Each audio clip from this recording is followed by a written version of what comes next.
Hello តាចាហៅសួស្តីអ្នកនរគ្នាថ្ងៃនេះឡើយសួរនឹងអ្នកនរគ្នាថ្ងៃនេះឡើយសួរនឹងមកបន្តសន្យាការពីវីដេអូមុនចំពោះពាក្យផ្ទុយអញ្ចឹងរកពាក្យផ្ទុយនេះដែលអ្នកនរគ្នាបន្តពីរៀនចប់ហើយគឺយើងអាចយកទៅប្រើប្រាស់ប្រចាំថ្ងៃបានមិនថាទាំងពាក្យមិនថាទាំងប្រយោគហ៎តើឥឡូវយើងចូល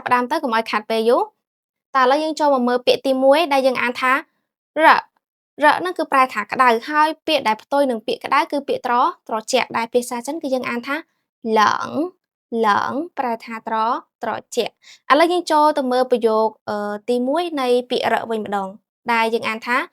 今天天气很热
ម៉ាន់ម៉ាន់ចូលដើរយឺតៗអានេះគឺបង្ហាញអំពីការ take care យើងប្រាប់អីគេហៅម៉ាន់ម៉ាន់ចូលសូមដើរយឺតៗអីចឹងណាហៅកុំឲ្យឈ្មោះជើងដួលអីចឹងទៅ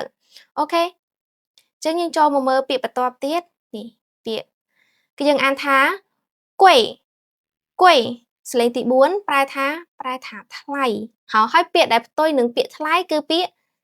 ថោកដែលពាក្យថោកនោះភាសាចិនយើងអានថា便宜便宜ប្រែថាថោកហ៎ចឹងយើងចូលមកមើលប្រយោគដែលតាក់ទងទៅនឹងពាក្យគុយហ៎គឹនវ៉ាទូ这个东西很贵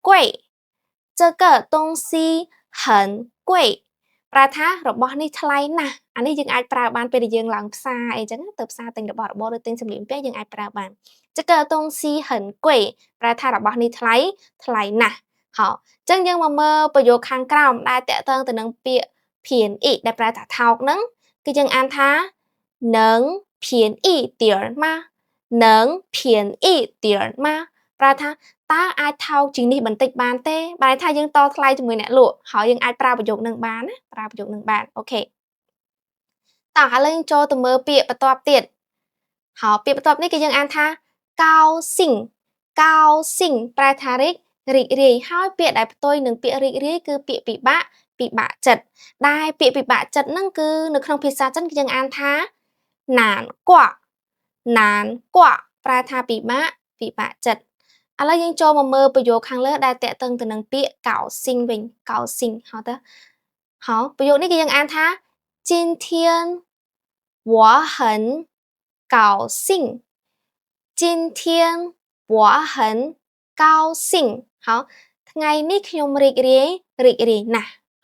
ថ្ងៃនេះខ្ញុំរីករាយណាស់今天我很高兴ហ៎យើងអាចនិយាយចឹងបានអូខេហើយយើងមើលប្រយោគខាងក្រោមដែលតាក់ទងទៅនឹងពាក្យណានកក់ហ៎កឹមវ៉ាទូនីវ៉ៃសមណែនកក់នីវ៉ៃសមណែនកក់ប្រែថាហេតុអ្វីបានជាអ្នកពិបាកចិត្តតោះឥឡូវយើងចូលមកមើលពាក្យខាងក្រោមទៀតថ្ងៃនេះរៀងច្រើនតិចហើយពាក្យពាក្យដំបូងគឺយើងអានថាជីនជីននឹងប្រែថាចូលហើយពាក្យដែលផ្ទុយនឹងពាក្យចូលគឺពាក្យចេញហ៎ដែលពាក្យចេញនៅក្នុងភាសាចិនគឺយើងអានថាជូ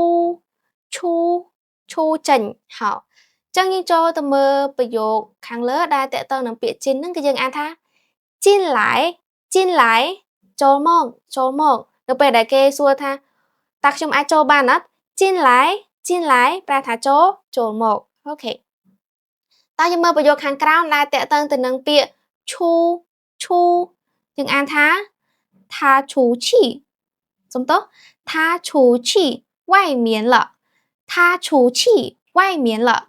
แปลថាគាត់ចេញទៅក្រៅហើយគាត់ចេញទៅក្រៅហើយ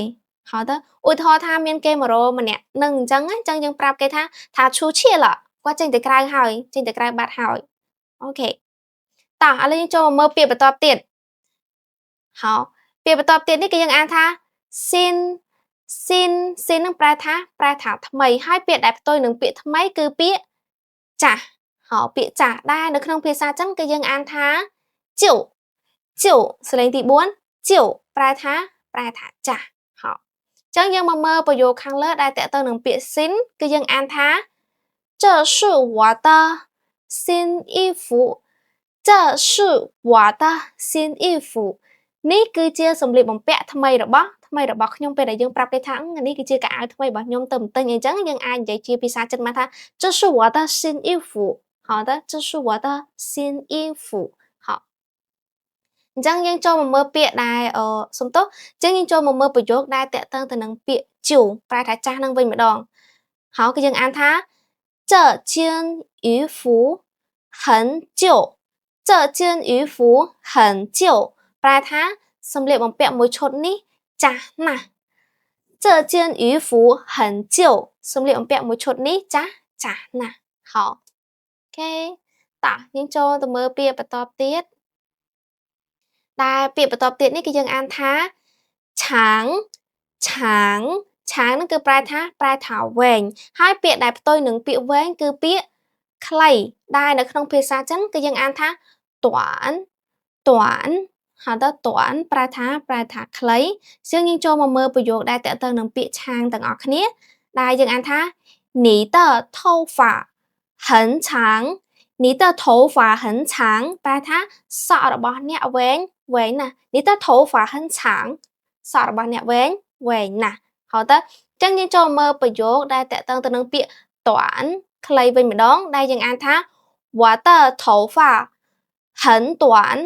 我的头发很短ប្រែថាសក់របស់ខ្ញុំខ្លីណាស់我的头发很短សក់របស់ខ្ញុំខ្លីណាស់ហើយតើអញ្ចឹងប្រយោគគឺយើងប្រយោគនឹងពាក្យផ្ទុយគឺយើងចាប់ត្រឹមហ្នឹងឥឡូវយើងមកអានសរុបទាំងអស់គ្នាពាក្យផ្ទុយដែលយើងបានរៀនមុនហ្នឹងអូខេតោះយើងទៅខាងលើទាំងអស់គ្នាអូសំទោសអូខេតោះអានឲ្យបកប្រែទី1រប្រែថាក្តៅឡងប្រែថាត្រជាក់ខ្វៃប្រែថាលឿនម៉ាន់ប្រែថាយឺតហៅតទៅទៀតគេទៅទៀតពាក្យគុយប្រែថាថ្លៃភៀនអ៊ីប្រែថាថោកកោស៊ីងប្រែថារីករាយណានកក់ប្រែថាពិបាកចិត្តហៅតទៅទៀតជីនប្រែថាចូលឈូប្រែថាចេញស៊ីនប្រែថាថ្មីហៅតជៀវប្រែថាចាស់ឆាងប្រែថាវែងតាន់ប្រែថាខ្លីហៅតប្រែថាខ្លីអញ្ចឹងវីដេអូពាក្យផ្ទុយរបស់យើងគឺសូមបញ្ចប់ត្រឹមប៉ុណ្្នឹងសិនបើសិនជាមានពាក្យផ្ទុយអីថ្មីទៀតលោកស៊ឺនឹងបង្ហាញអ្នកនរគ្នានៅវីដេអូបន្ទាប់សូមអរគុណ